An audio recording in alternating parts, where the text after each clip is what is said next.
Ring around the rosy, a pocket full of posies. Ashes, ashes, we all fall down.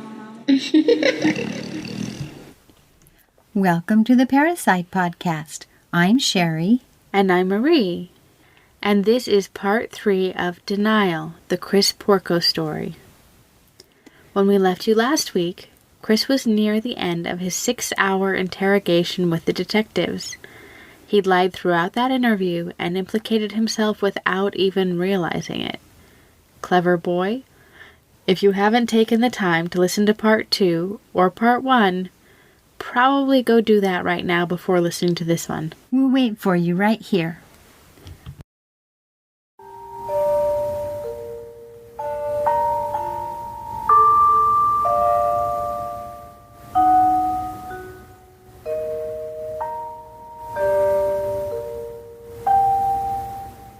So as you recall, Chris had insisted he'd slept on that couch in the dorm lounge all night on the night of the murder.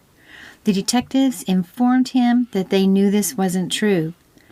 They'd been asking his frat brothers, and no one could place him there. But they did have him on camera driving off campus in his Jeep. Now that Chris knew what the investigators knew, he could make this work out all right.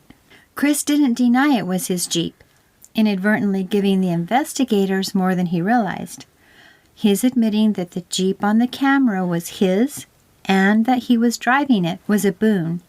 This admission identified him as the driver in his yellow Jeep with the oversized tires, the big mud splatter, and the W2004 decal on the spare tire cover in a way that really helped to solve this crime. Yeah, that was a mistake. He didn't know it, though. So how did he explain leaving campus in his Jeep to the detectives? Oh, he said, he forgot. He'd had to move his Jeep off campus for the evening. But Chris couldn't tell them why the Jeep had to be moved or why no one saw him returning to campus. But he was now ready to address why his frat brothers couldn't place him asleep on the couch during the party that lasted from 10:30 p.m. to 3 a.m. He forgot. He hadn't been asleep on that couch all night. After he moved his car at 10:30, he just wandered around until around, what time did they say the party ended? Until after 3 a.m. And that's when he returned to the dorm lounge and fell asleep on the couch. He must have just missed the party. That's convenient. Well, of course, because he's taking the facts that he knows and creating a story. He's kind of creating the story backwards based on the facts that the police already have. A lot of liars do this to keep from being caught. He confidently told the police, and this is a quote, "The surveillance cameras on campus don't show me going to the thruway. They don't show me going home. They show me going off campus. If I wanted to do something like this, if I wanted to sneak home on the thruway, why would I take a big yellow car? I mean, that makes no sense to me." I bet he couldn't get anyone to lend them his car because he's such a bad driver. I don't think it even crossed his mind. Oh, maybe not. I think he just was confident he had this all ready to go. That makes sense. Yeah, but what Chris didn't know as he sassed the investigators was that they had his Jeep on a variety of cameras, tracking his trip on the thruway toward home, as well as his return to campus the next morning at 8:30 a.m. Oh, how embarrassing. Right. So, like I was saying, the campus security system had a video of Chris's Jeep leaving the campus at 10:30 p.m. Well, he did have a point, though. That isn't proof that he went to Albany. Like, he could have just been going to 7-Eleven or another girl's house. Right. And you're correct. On its own, that is no proof at all. But at 10:36 p.m., the surveillance camera on the roof of the off-campus medical center caught him heading east in the direction of the Porco home. And then, at 10:45 p.m., John Fallon, a New York State toll collector, recalled handing a toll ticket to a young man driving a yellow Jeep Wrangler with big tires. John remembered this clearly because he was a huge Jeep aficionado. He could describe the Jeep in great detail, saying he remembered it because he thought about how cool it would be to get one like this for his own son. And he accurately described Chris's Jeep? To a T. And then, at 1:51 a.m., Karen Russell, a toll collector 9 miles away from the Porco's home and 228 miles away from Chris's dorm, recalled a young white male speeding into her lane at exit 24 in Albany. Remember, it was 2:15 a.m. when Chris disarmed that security alarm. When he entered the code, right? Right. When he Okay. entered the code to get in the house without it going off. Mm-hmm. And then a neighbor, Marshall Goki, noticed Chris's yellow Jeep at 4 a.m. on November 15th as it sat in the Porco's driveway. He'd driven by the Porco's house on his way to work, and he knew without a doubt it was Chris's Jeep. At 4:54 a.m., the security system records show the phone line to the house was cut, 2.5 hours after the security code had been entered on the keypad of the alarm system. Okay, so it's all lining up so far. Yeah, and now we're back to the toll booths. At 5:12 a.m., Chris was back at that Albany toll booth getting a ticket. I mean, it's great that these toll operators remember a yellow Jeep and all, but that doesn't prove that their memories were accurate. You're right, and when the prosecution puts this case together, they have to take all of these teeny tiny little details, circumstantial evidence, to show what happened and to prove what happened that night.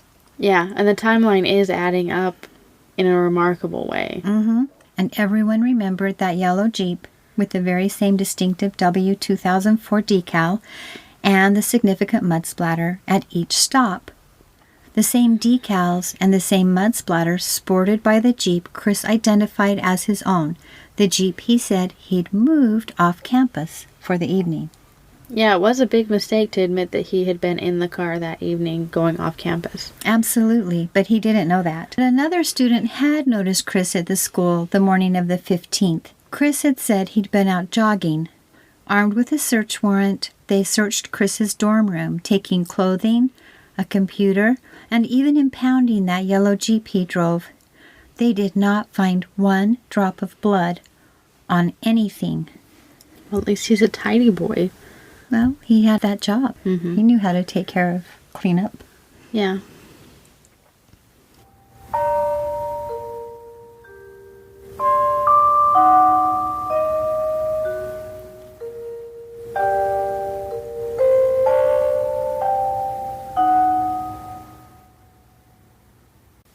As Chris was being released from his interrogation, his mom had successfully made it through surgery and had been put into an induced coma to allow her brain to heal.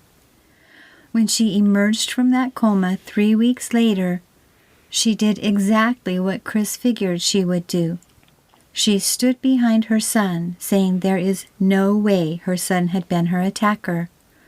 In fact, according to Murderpedia, Joan wrote a public letter to the Times-Union paper saying in part, and this is a quote, "I implore the Bethlehem police and the district attorney's office to leave my son alone and search for Peter's real killer or killers so he can rest in peace and my sons and I can live in safety."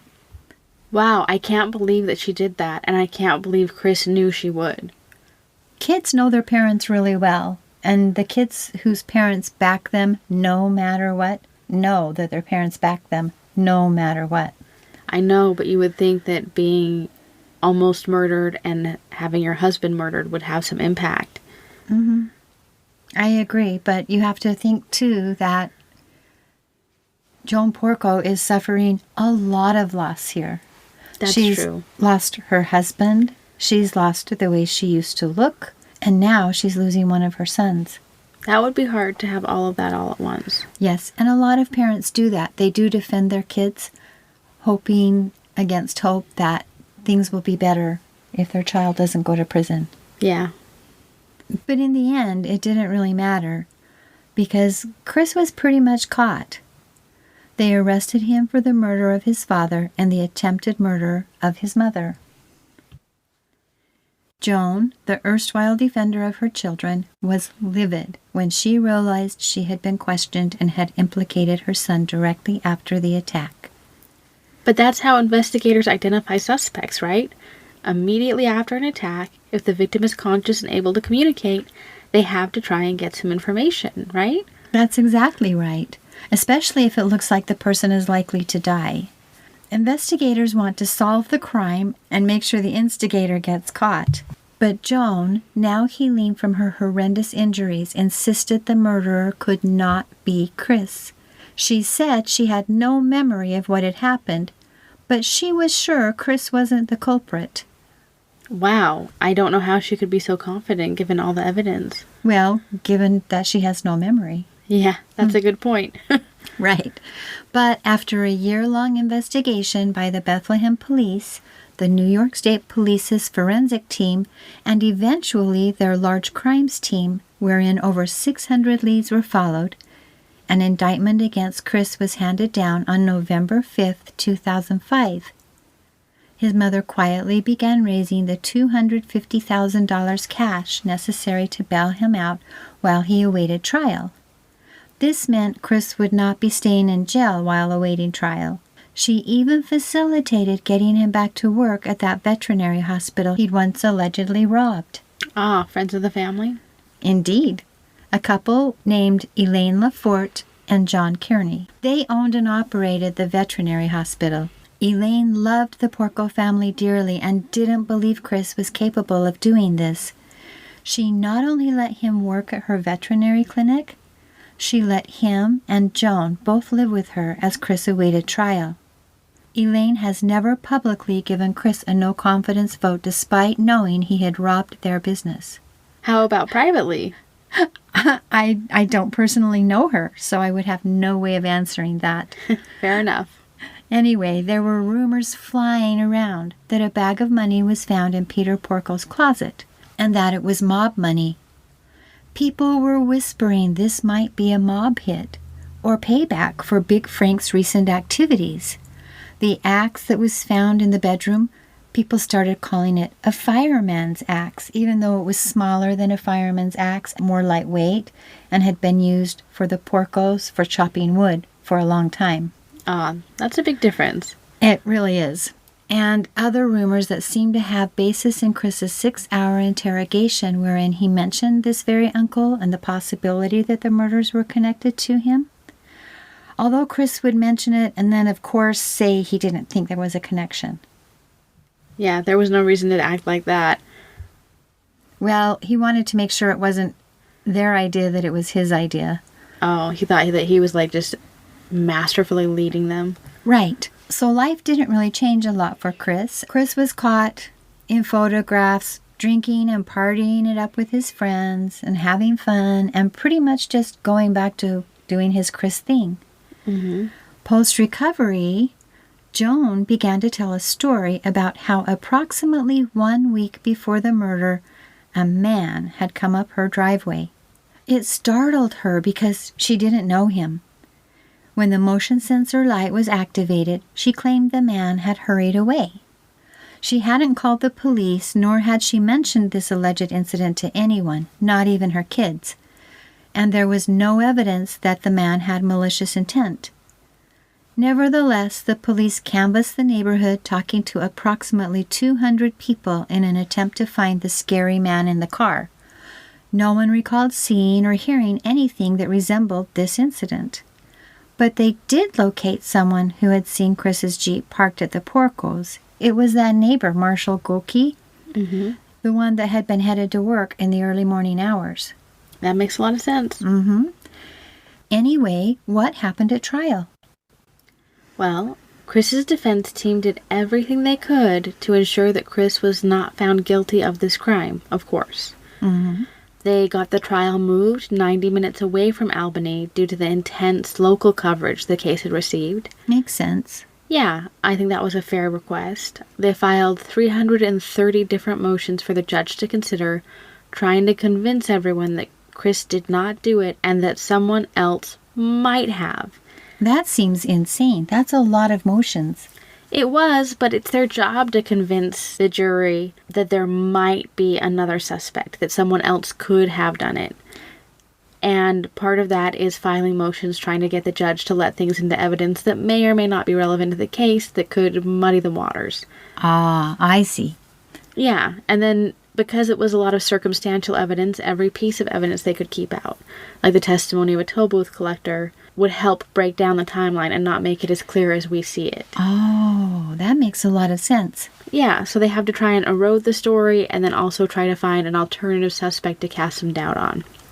So, meanwhile, Joan had lived through her recovery from the attack, and, as we had said, it's been a very long road in front of her, but she traveled through the pain, grief, and injuries to become this miraculous survivor. That's so cool. Yeah, it's really amazing that she has been able to recover to the degree that she has, given how horribly she was attacked. Mm-hmm. A lot of people who are attacked like that will never walk again, will never talk again, and she's doing pretty well, all things considered. I'm so glad. Yeah, me too.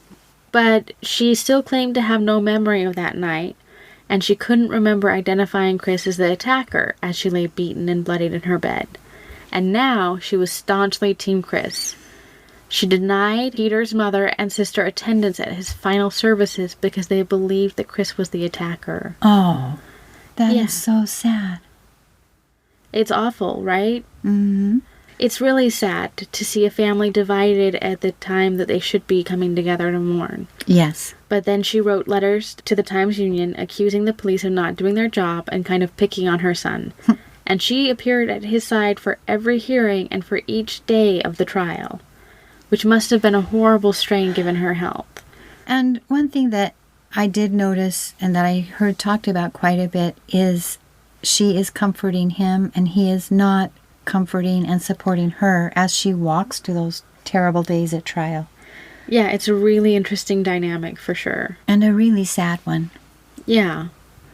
So, when we get to the actual trial, the defense adopted this scary man in the car story and mounted what would be called a third-party defense. The scary man in the car must have done it, and the police were so bent on blaming Chris that they'd completely missed the boat on their theory. They called the police work shoddy, proclaiming that there had been no follow-up on Joan's claims regarding the scary man in the car, which we know isn't true. Mm-hmm. They ignored 200 interviews that had taken place as the investigators tried to run down that scary man, which is very misleading. Mm-hmm. And in fact, the defense tried to get the judge to limit trial testimony for one of the first investigators to the murder scene, Detective Bodish. Oh.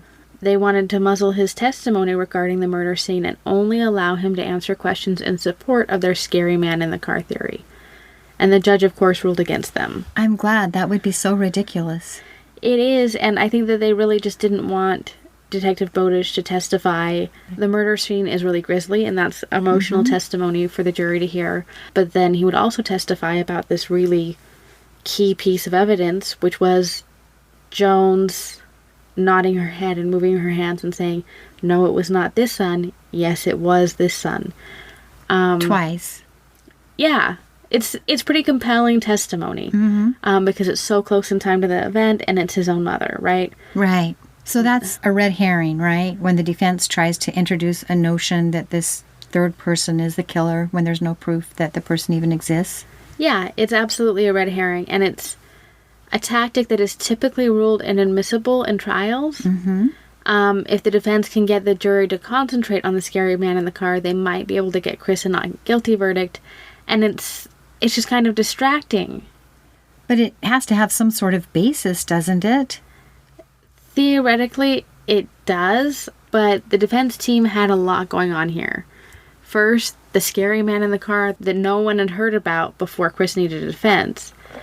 I mean, before the murders. Then they threw in Frank Porco, incorrectly telling the jury that he was in prison for murder, which we know is not true. And they had to know that.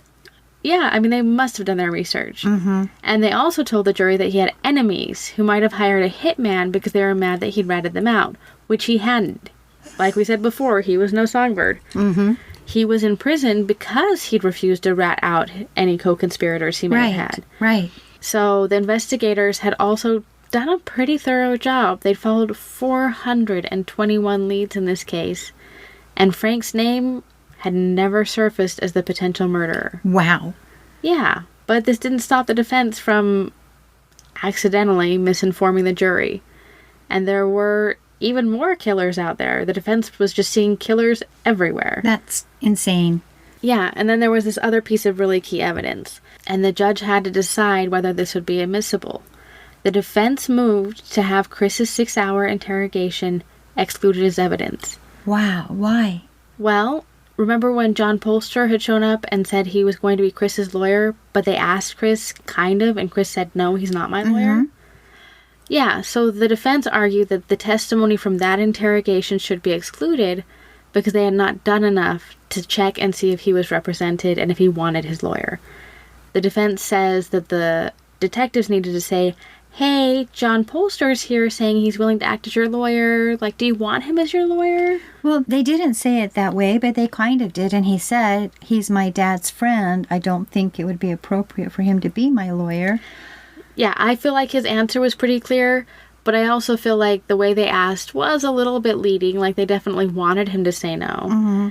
And the judge agreed with the defense, saying that how the questions were framed to Chris meant that Chris's constitutional rights had been violated. Okay, fair. Yeah, and Chris was really happy to learn that the judge had ruled in his favor on this, because that 6-hour interrogation was pretty strong evidence, and not being able to use that at trial was really good. For example, it would keep out his admission that he'd been driving his Jeep that night. Well, and it would kind of keep out his big lie that he was staying in the lounge that evening, right? Well, maybe, because they would also have the witnesses from everyone else saying, we don't know where he wasn't here. But yeah, you're right, it would get rid of that initial lie. Okay, so it makes sense. They can't use the interrogation showing that he lied, but they can show with other sources that he was telling that lie to several people. Yeah, and that it was in fact a lie. Okay. So he was feeling pretty good. You know how early wins are a good sign, right? Not always. Well, exactly. So these early motions kind of set parameters, almost like setting up the rules before a football game. But the attorneys could still bring in evidence without tying it all to his lies during the interrogation, especially regarding his lie about sleeping in the lounge area. Because Chris had told that story to everyone, not just the police in that initial interrogation. So it made it a little bit harder because they would have to build their case by introducing that story through other people Chris had lied to. But that's exactly what they did. The prosecution really brought a strong case. Good. And a lot was admitted into evidence. I think they did a good job. Yeah. So what were the different pieces of evidence that they brought to trial? So Officer Bodish and the 3 emergency responders who first arrived on scene, they were brought as witnesses, and they testified regarding how Mrs. Porco had strongly indicated that Chris was her attacker in those early morning hours. This was the only direct evidence provided at trial. The victim named her perpetrator. That is strong. Yeah. And then his brother Jonathan, who at this time was now a successful naval officer, also testified at the trial. He and his brother didn't look at each other even once during his testimony. John described his dad for the jury, saying, Dad was a hard-working guy who loved the law, and he was a good father. I like that. Yeah. He said that Chris, for sure, knew about the inheritance his parents were leaving him. He was well aware of the $1 million life insurance policy they held and all of their assets. Their parents had talked about it openly with the boys, which we always recommend you do not do. Right. Don't tell your kids you have anything that they get. That's right. And he also shared his mother's story about the scary man in the car and testified that it was never mentioned until after the murder. So almost like it might have been construed for the trial? Okay. He said that he helped bail his brother out of jail because that's what his mother really wanted, and he wanted her to have what she wanted. At least she has one good son. Yeah, he seems to be very committed to her and her happiness. That's sweet. Yeah. But he also said that after she'd been released from the hospital, she had no memory of the night of the murder. But she wasn't afraid of Chris. The defense had started referring to the axe as a fireman's axe. Oh, yeah, like we were saying. But when asked about the axe that had been stored in the garage, John said it was a regular axe you could buy at the department store. When asked by the prosecuting attorney about his relationship with Chris at present, Jonathan described it as strained, but did not elaborate. Woof. Yeah, that must have been really hard testimony for him. I really feel sorry for John. Yeah.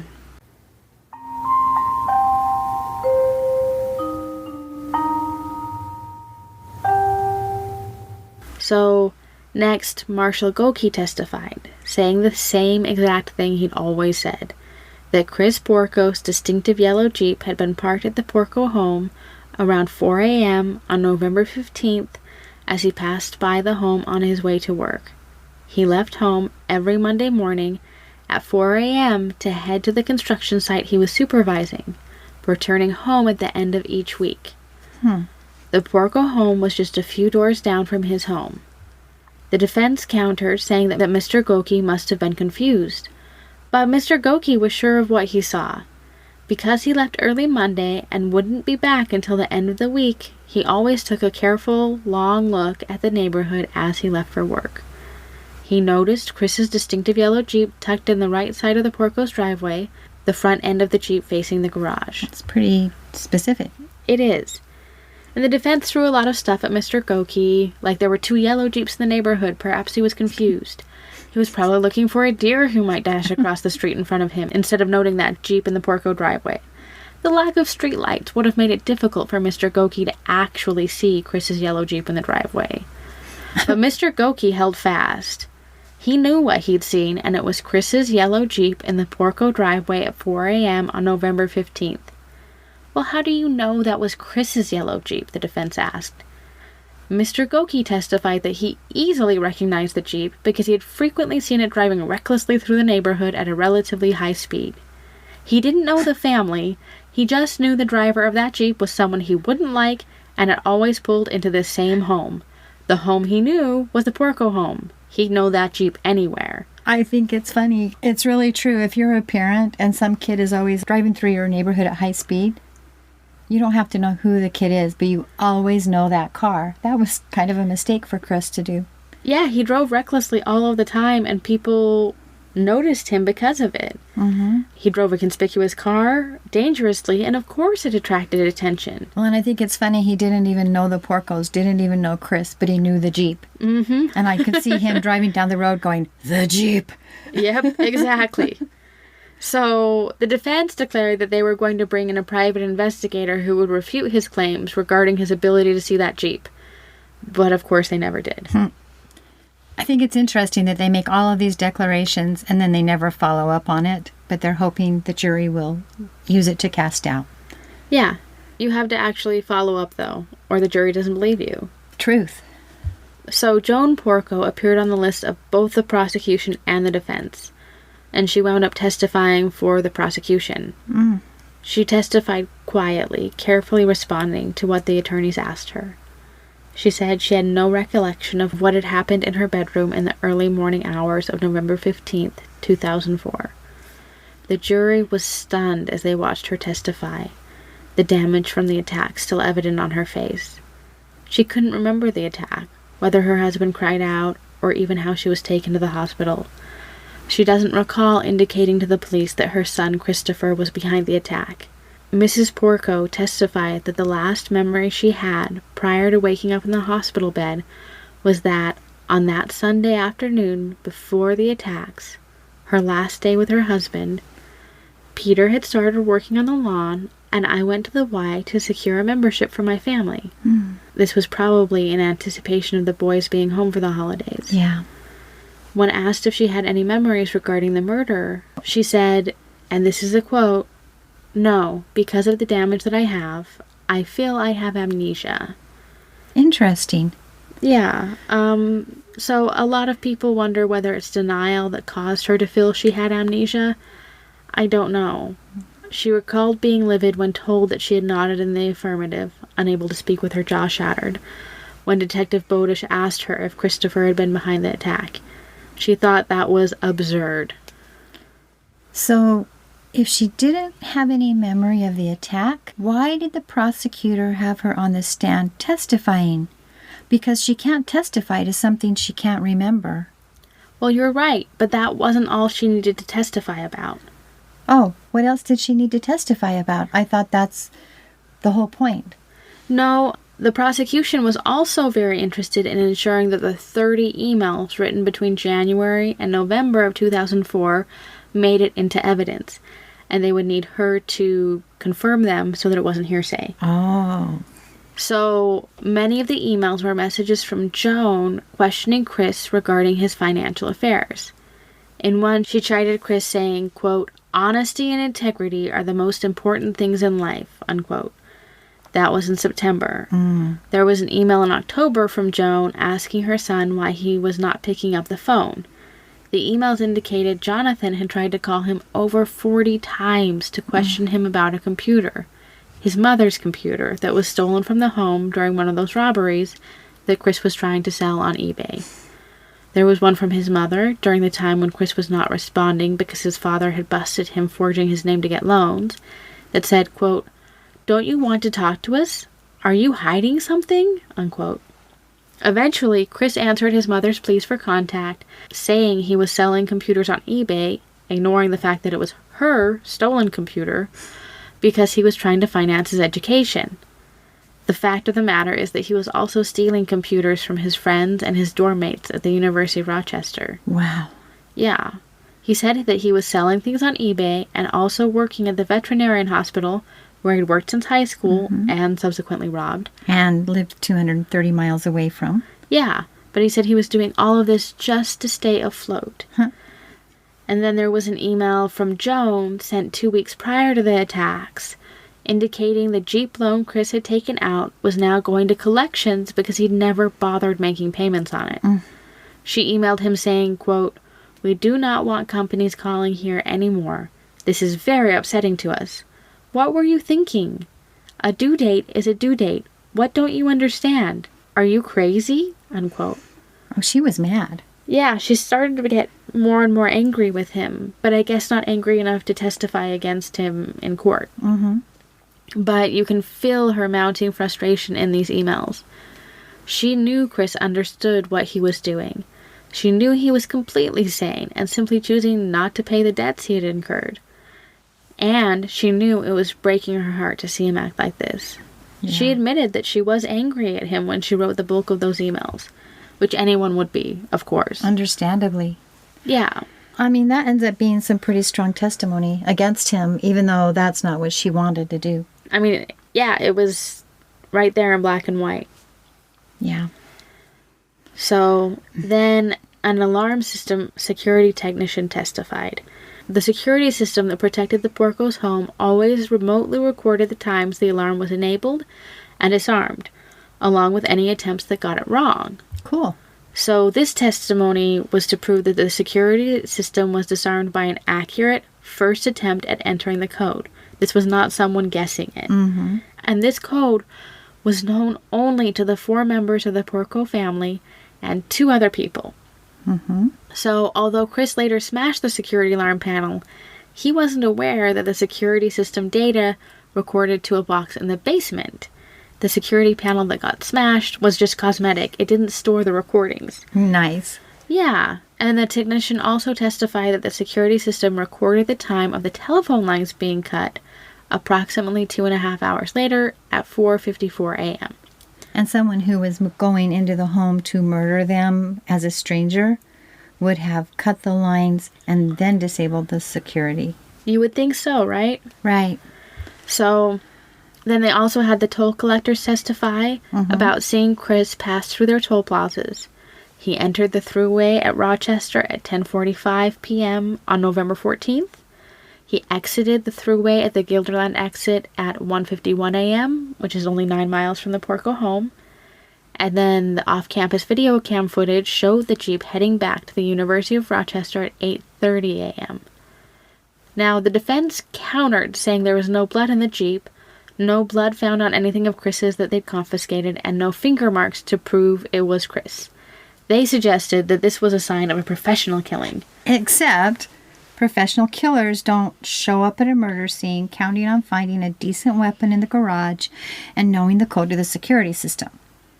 Neither do they put the dog in the basement where the family always puts the dog when they need to put it away instead of letting it run away. Yeah, and then not even bringing into question what kind of dog is letting strangers put it in the basement in the middle of the night. Right. That just doesn't happen. Not without a ruckus. No. So then the other thing that was introduced as evidence was those toll tickets from the thruway. They had been DNA tested, and Chris's mitochondrial DNA had been identified on them.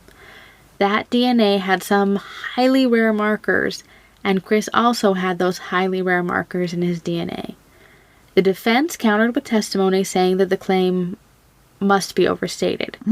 But the DNA was still there, at the exact same toll booth that Chris had passed through on the exact same ticket that he was alleged to have used on that fateful trip.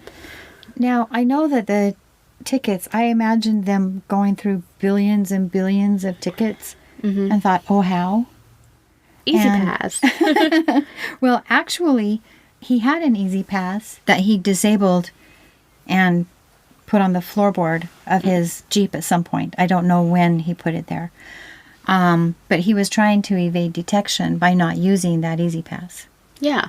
The tickets, they talked about how that happens, and they said that these toll booths, the workers wear gloves, and the boxes that they collect them in are like recorded by time, and then they store them all.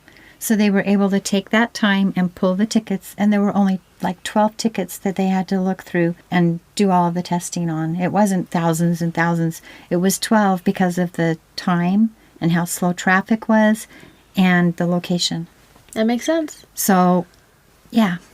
So next we have the testimony of Detective Bodish and the emergency responders from that morning. And they all testify that they had witnessed Joan Porco shaking her head in the negative when Detective Bodish asked if Jonathan had been her attacker, and then nodding her head in the affirmative when asked if Chris was her attacker, and then repeating that nod when asked a second time.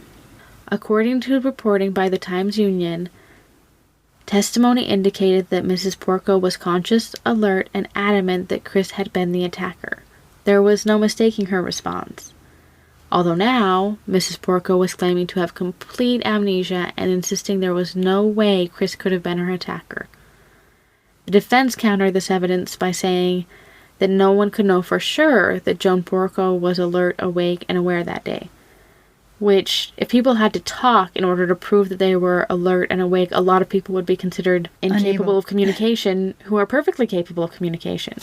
That's very true. And I watched a panel discussion on this that was 15 years after everything had happened. And remember, she's a speech pathologist. And she was using her fingers like she would with kids who don't communicate. Yeah. Up and down is yes, side to side is no. So it wasn't just nodding and shaking. She was communicating effectively using the tools that she knew how to use. That's right.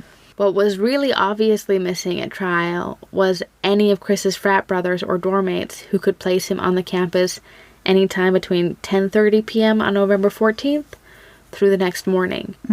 There was not one witness to testify that he was sleeping on that couch in the dorm lounge as his friends partied into the night, despite a search wherein approximately 400 students were interviewed.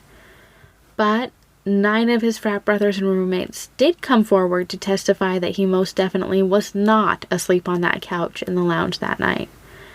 There were questions about whether anyone had seen Chris on campus at all that night, and the defense tried to just brush them off, without opening the door to actually getting his interrogation admitted, by asking witnesses for the prosecution if it was possible that Chris might have been out getting food during those hours. I wonder if the defense forgot that he just went to, what was it, Taco Bell or something, with his friend before he left. Yeah, and it doesn't make sense that 10:30 to 3 a.m. is a long time to not show back up to a party. And that's a lot of food you'd have to eat. It is. So then the prosecution reminded the jury of the break-ins at the Porco home in 2002 and 2003. A few months into that case, the state major crimes team showed up to help the Bethlehem police with what had become a massive investigation. The state forensic team had always been involved, but as it grew, it became clear that more boots on the ground were needed. I think this is so funny because the defense kept saying, oh, they blamed Chris right at the beginning and they just held fast to that. They didn't even investigate this. And yet they had 3 teams of investigators on it. They were taking it very seriously. Yeah, this was a huge case for them, and they were tracing back all the threads to try and ensure that they identified the true killer. Mm-hmm. I think they did a pretty thorough job. And investigators discovered that items stolen from the 3 burglaries, the 2 at his parents' home and the 1 at the veterinarian's hospital, they'd been sold on eBay under Chris's account. They traced one of Joan's computers that had been lost in the burglaries to San Diego, California. And they traveled to California to recover the stolen property and ascertain who had sold the computer to its new owner. While getting a suntan. Maybe a little bit of that. But the answer was obvious. Of course, it was Chris Porco who sold it to them on eBay. They also found a camera stolen during a break-in at the veterinarian hospital, as well as his old boss, John Kearney's watch, in a safe in Chris's bedroom at the Porco home. Oh, now, that's a lot. It is. And not that stealing from the very people who loved and financially supported him was proof that he'd murdered them, but trying to cover up crimes with poorly staged break-ins seemed to have been kind of his thing. When asked about this break-in during the trial, Joan Porco said, quote, "He didn't break in. He lived there. It's unfortunate he didn't tell me his needs," unquote. That's a really odd way to frame it, because it was fairly clear through the emails that she knew what his needs were. And it was more about him needing to be honest than needing extra money. Exactly. And it just shows the lengths she would go to reframe him and his behavior after such a heinous act. Yeah. The next witness was Joe Catalano, a one-time youth minister who now worked for the State Higher Education Services and had known Chris since he was a junior in high school from their church activities. Chris had recently contacted him trying to figure out a way to get his hands on a $5,000 unsecured loan, telling Joe his scholarships that he didn't have hadn't kicked in yet. Wow, this kid was looking for money everywhere. He was. He seems to have been quite desperate. After the murders, Mr. Catalano rushed to the hospital to support Christopher and found him to be odd. No grief whatsoever, and remarkably void of caring. He spent 3 hours with Chris that night, and it wasn't what Joe expected at all. Chris didn't talk about his mother, or really even his father, although he'd mentioned he'd had a chance to say goodbye to his dad when he stopped by the house on the 13th. Well, there that is again. Yeah, and what a strange thing to say. Usually people are mourning the chance that they didn't know and didn't get a chance to say goodbye. And the 13th is when he denied he'd seen his dad. Yeah, so it just doesn't make sense all around. Right, but very sad. But Joe said that Chris mostly talked about his interrogation and how mad he was at the Bethlehem Police Department over it. It all left Joe very uneasy. When asked that night if he was feeling any grief, he quickly responded, "None whatsoever." Well, I heard from somewhere that Chris was hitting up family about selling their home the very next day. Is that true? That does appear to be the case, sadly. Wow. Yeah.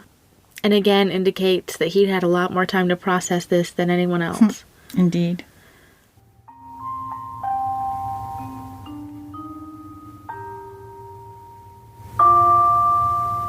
So the defense also brought a witness. They brought someone named Stephen Myers, who testified that he had seen 2 cars at the usually deserted intersection of Charles Boulevard and Orchard Street between 2 and 2:15 a.m.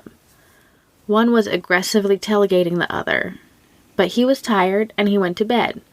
He was coming home from his second job and was beat. He did contact the police about the cars the next day when he heard about the attack. Well, that could be something, right? I think the defense thought so, or hoped the jury would think so. But it seems unlikely when you are actually putting together the timeline, if you put the cars in context. It's hard to do this without looking at a map, but the cars were seen between 2 and 2:15, speeding in the general direction of away from the scene of the crime. Like they were escaping? Kind of like they were escaping. Okay. But again, if you're looking at the map, the streets don't look quite like they were escaping. But more importantly, the security code was used to disable the alarm in the home at 2:14. Oh, then those cars were not involved. No, because they would have run away right after, like, seconds after disabling the alarm, leaving them unable to commit the crime. Right. And then, of course, there's this old saying, don't break the law while you're breaking the law.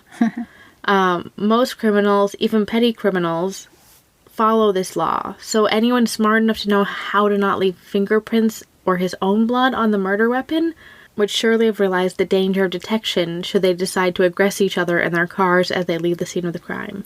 That's very true, because if he said the cars, one was on the bumper of the other, they were aggressing each other. Yeah, it just doesn't seem like he would do that if you were a professional killer. 14 seconds after you disabled an alarm in a home where one man is murdered and another woman is brutalized. And you just don't have time, and then also it just isn't what a professional would do. I agree. I don't think that sounds like they were involved at all. Yeah, and so based on what Mr. Meyer described, I pulled up a map of the area, and like I was saying, it just doesn't make sense. And this left me with a lot of questions, doubting that those two cars had anything to do with this crime, and even how Mr. Myers had come to see the two cars. It just seems wrong on so many levels. Okay. So, one of my personal favorites from the defense was this. Chris was young, and kids nowadays, I have a son of my own, so I know this, they don't use cash. They don't carry cash, and they don't use cash. Since Chris would have had to stop at a gas station for gas, and there are not gas station receipts, we can safely say Chris didn't do it. Oh, kids nowadays. Yeah, which is really interesting, but ignores the fact that he had used cash the night prior when he went to TGI Fridays with his girlfriend and her sister. So, minor detail. Yeah. And also, kids definitely know how to use cash. And do use cash. Especially if they're trying to avoid detection. So, that was pretty silly. But the theory that the Porcos were attacked because of Peter's Uncle Frank, you know, Fireman Frank, that was shown to be completely ludicrous, despite it being included in the opening statement for the defense. This theory had been thoroughly investigated by the police, and it was determined that he had nothing to do with Peter's murder. First, Uncle Frank himself was serving time in a federal prison because he had not ratted out his compatriots. He was not in prison for murder, as falsely claimed by Chris's defense attorneys in front of the jury. That just sounds like theater to me. I'm sorry, but saying things in front of the jury that you know are patently false seems like theater. And also is generally not advised. Like, it's just not a smart move because then the jury doesn't trust you. So, anyway, Fireman Frank was actually in for not cooperating. And the prosecution's take on this theory was this, quote, the idea that the Bonanno crime family sends a hitman up to Del Mar, New York without a weapon and tells him to find an axe and take the axe from the garage and use that one. Frankly, to me, this is absurd. Unquote. I would have to agree with them. I don't think that there's any point to even making that argument, honestly. But even as dumb as that one is, it seems like there was even a crazier one, wasn't there? That's right. So they have another theory, which is that a Mr. DeLucia, an angry litigant who had made threats against Judge Cardona and Peter when he was embroiled in and losing a child custody case 15 years prior, was also brought up as a potential suspect for the murder. They thought this man 15 years later decided to make good on his threat? Yeah, it doesn't make sense. I guess it makes more sense than Fireman Frank, but not much more. So they're trying to blame an angry litigant from 15 years ago.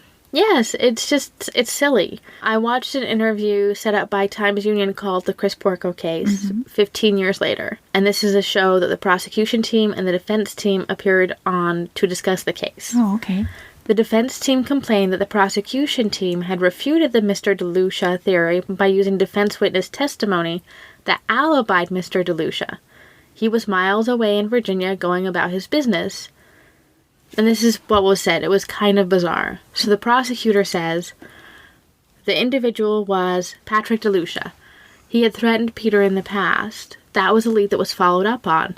He was alibied using swipe cards the morning of the homicide.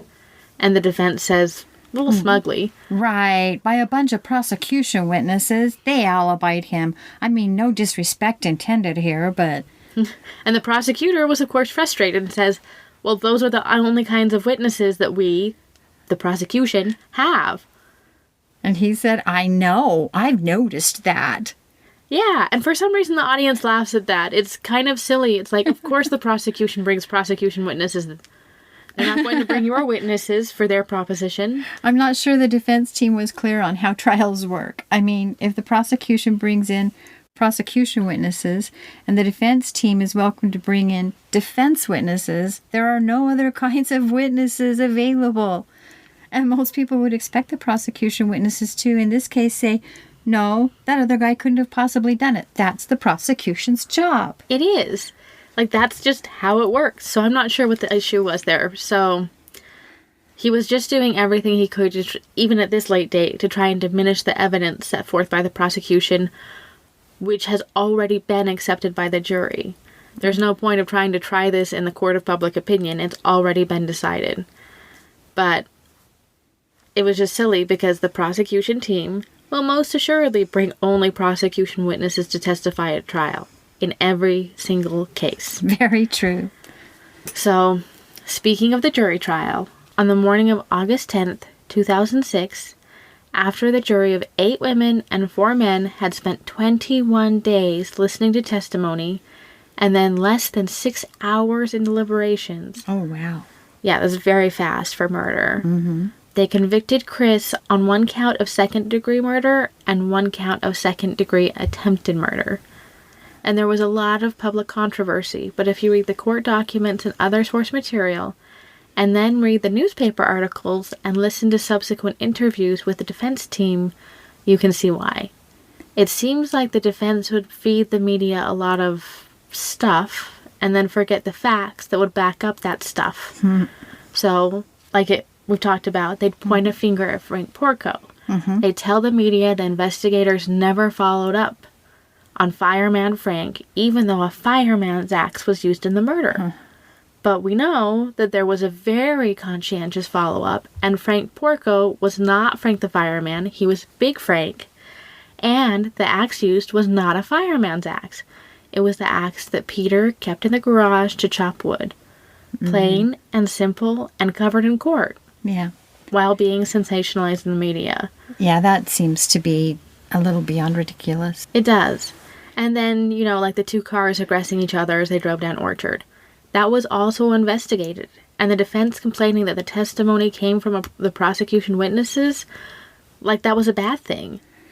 Well, to be fair, it was a very bad thing for Chris. Wasn't there something about Chris's gas tank used at trial, too?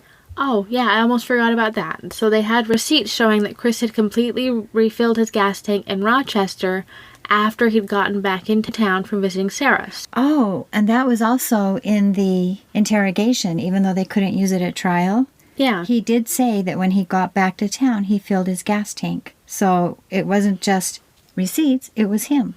Yeah. Anyway. But at trial, they couldn't use that, so they used receipts. Right. So that would have been on Saturday afternoon. Mm-hmm. So he had accounted for his time on Friday going forward, and none of it included long drives or really even leaving Monroe Hall.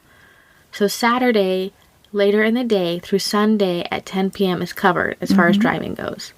So based on the timeline of what Chris said he did, his Jeep should have had a fairly full tank of gas on Monday morning when the police confiscated his Jeep. But guess what they found? Or rather didn't. I'm betting they didn't find something. A tank full of gas. You're correct. Chris's gas tank was practically empty, indicating Chris had done a substantial amount of driving after he got back to school on Saturday in the early evening. Oh, wow. That's something that's not talked about very much. No, it's not. It's probably not the most vital piece of evidence, but it is interesting. Mm-hmm. Another piece to the puzzle.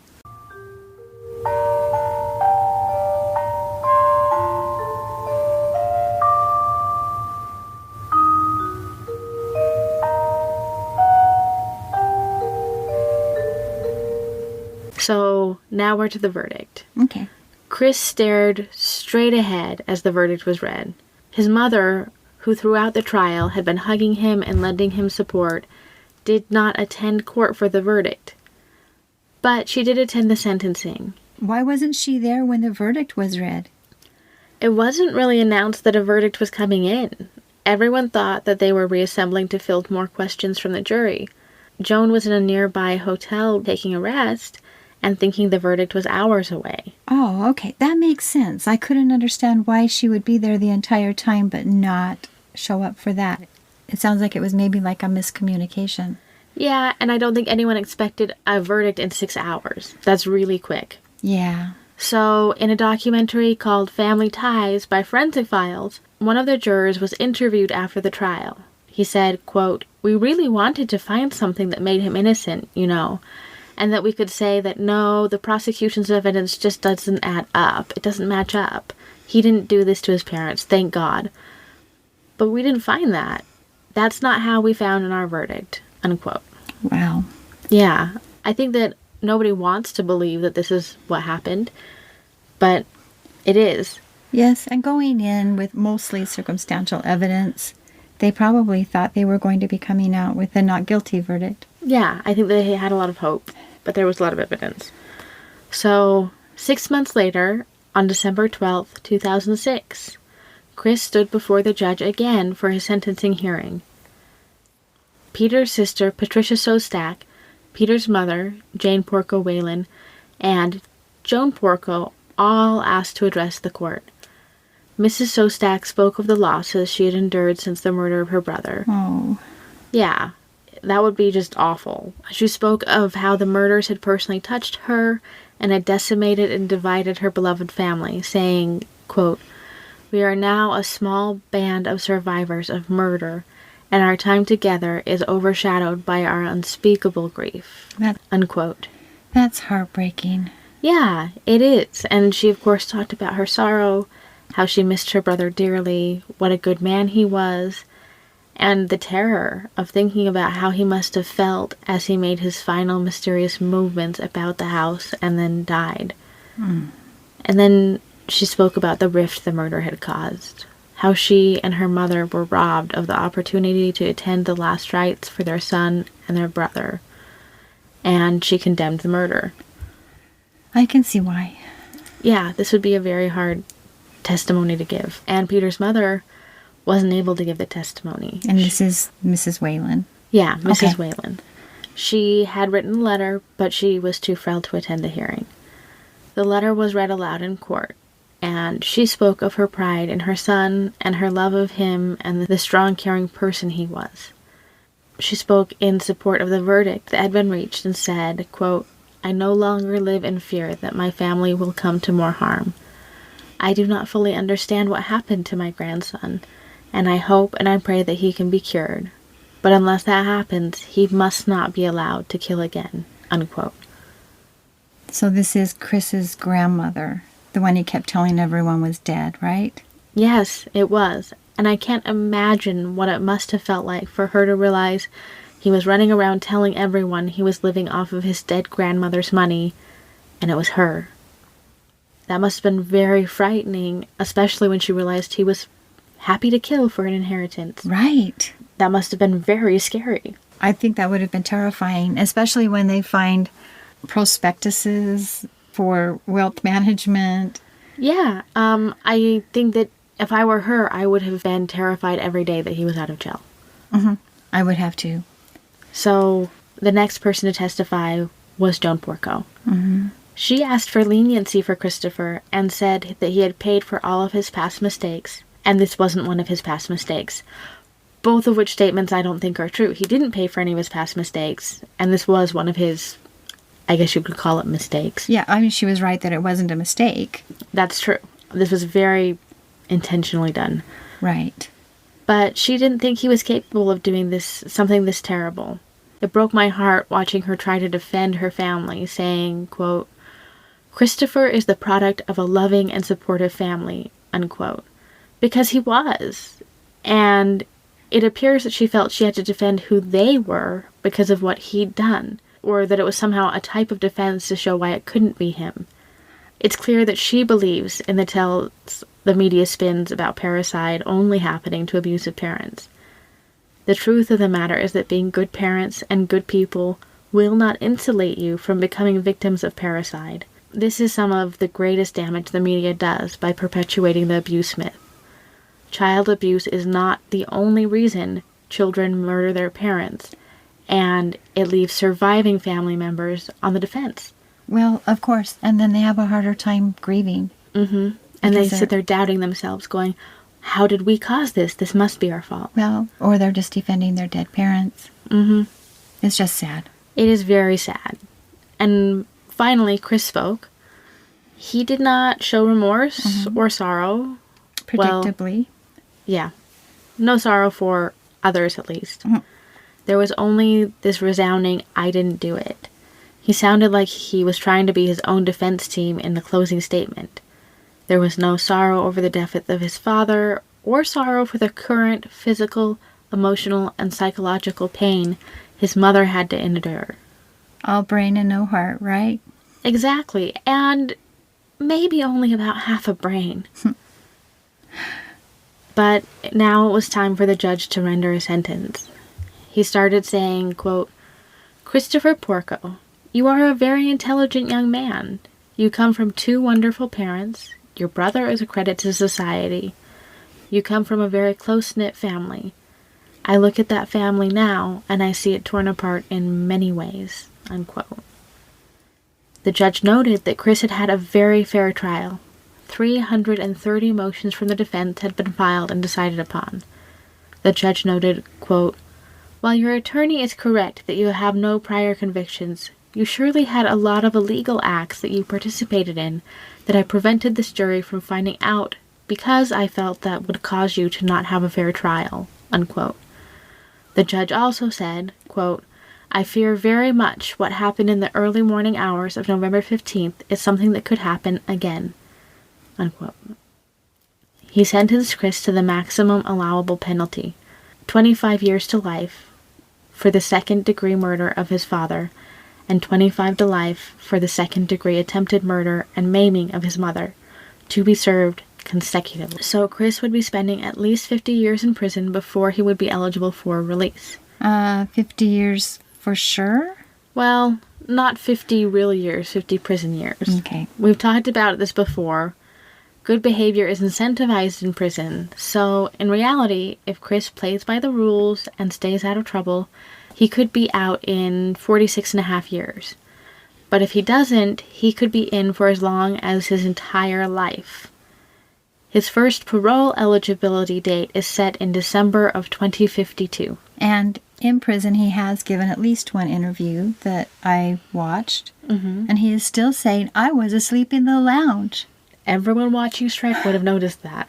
That he is holding on to that still, when it has been shown to be a blatant lie, says a lot. It does. But it's hard, and I know we've talked mostly about Joan and Jonathan, but when someone murders their parents, there's a whole confused family left to grieve, and they can't grieve at all. They find themselves in a fishbowl fighting for the reputation and the memories of their mother, father, uncle, aunt, sister, brother, grandma, grandpa, or best friend. People can't grieve their loved one or figure out what to do about the murderer when they are having to deal with the publicity and the trial. It's only after the trial that the family can finally push their grief to the forefront and deal with their loss. Peter Porco's sister confirmed this after Chris's verdict was read. She told the Journal News, now we get to try to put things back together. We have to rebuild as a family. Which in some cases never happens. Yeah, I hope it does for them, but it can be very hard, especially when you have people on the side of the murderer. So, I think that the relief that it was over was evident, but that was only because she didn't understand that it would never really be over. And that's the problem. Christopher appealed the case in 2010, complaining that Joan's identification of Christopher at the scene of the murder should not have been admitted into evidence as an excited utterance, that it was hearsay since she couldn't remember it after her surgery and subsequent induced coma. This was filed in the 2nd District Court because Peter had worked in the 3rd District Appellate Courts where the murder occurred. Yeah. The 2nd District Appellate Court held that Joan's identification of Christopher should not have been admitted as evidence, but that any error in admitting that evidence was harmless in light of the overwhelming evidence of the defendant's guilt, and there was no substantial probability that the error might have contributed to his conviction. Very true. They had a boatload of evidence. Yeah, that was obviously not what the case hinged on. Mm-mm. So the appeal had gone on to complain that evidence allowed in at trial, proving that it was Christopher who had staged a break-in at his parents' home to cover his theft of their electronics, should have been inadmissible. The appeals court rejected this argument, confirming that although all of Chris's bad acts had not been admitted into evidence, this had been because it was used to establish Chris's unique modus operandi, and the court had admonished the jurors to utilize the evidence as such. The judge knew what he was doing. He ran a tight courtroom and worked hard to ensure that justice was served. I think he did a great job. Mm-hmm. But Chris didn't. Unhappy about the results of that appeal, Christopher appealed to the New York Court of Appeals, and his conviction was again affirmed on October 18, 2011, stating in its decision that the proof of the defendant's guilt at trial was nothing less than overwhelming. Which it was. It was a lot.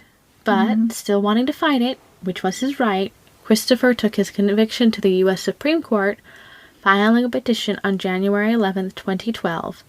The Supreme Court denied his request on April 2nd, 2012. Okay, so they denied cert. They didn't hear it at all. Yeah, they didn't even look at it. They said, no, not this case. Okay. Christopher doggedly refiled on April 25th, 2012, and the court denied that petition to grant certiorari on May 21st, 2012.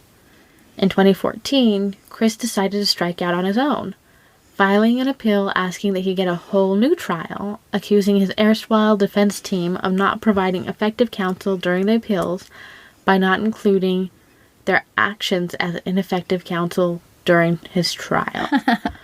This appeal was, of course, denied. Right. And a lot of people got a chuckle out of this since his defense attorneys were, well, erstwhile in their endeavors. Well, more than erstwhile, I would say. Yeah. His defense attorneys, who have self-identified as friends of the family, have tried to keep the case alive through the court of public opinion, often raising red herrings, needlessly alarming the public, and causing general confusion. Which is really unfortunate.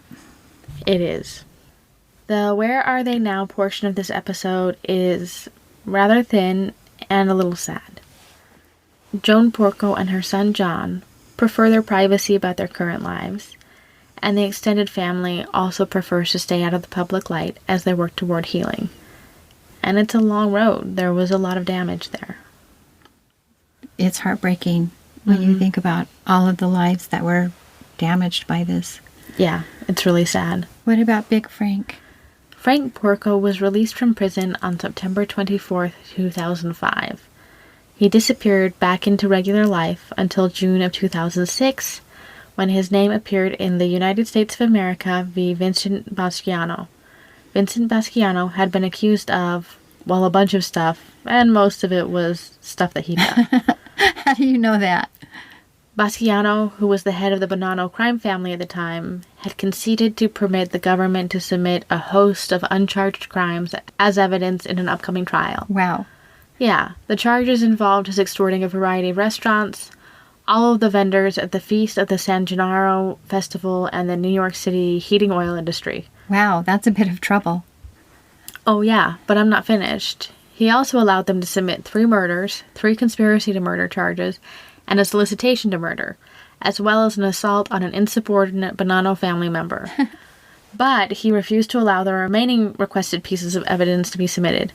They were illegal policy gambling, which is also referred to as a lottery, loan sharking, distribution of MDMA and heroin, the attempted murder of David Nunez, and the assault of Frank Porco. He allowed them to use a bunch of murders and extortions as evidence in a criminal trial, but wanted to fight an assault? That seems insane. I know, right? But it seems like he didn't want Big Frank's assault on the record because it revealed his direct supervisory role in the Bonanno family. He'd ordered Dominic Cicali and other Bonanno associates to put the hurt on Porco because he'd gotten into a dispute with someone from the Lucchese family.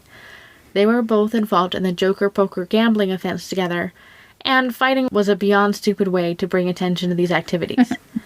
Yeah, but he didn't want the jury to see the clear connection. Anyway, just a point of interest and proof that Big Frank had gone right back into his family-related activities.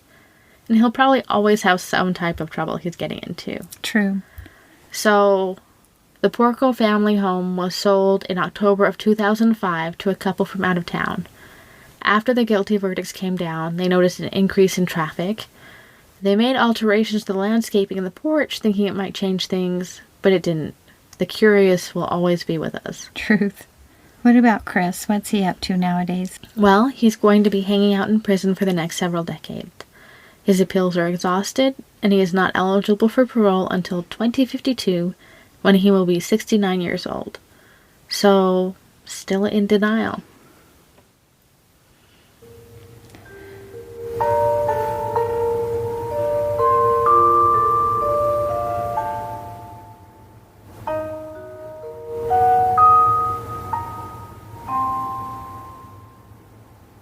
If you have some time and haven't listened to a couple of our other podcasts, and you want to start recognizing a few patterns more clearly regarding kids like this, check out episode 21, Death by Gaslight, the story of Chandler Halderson.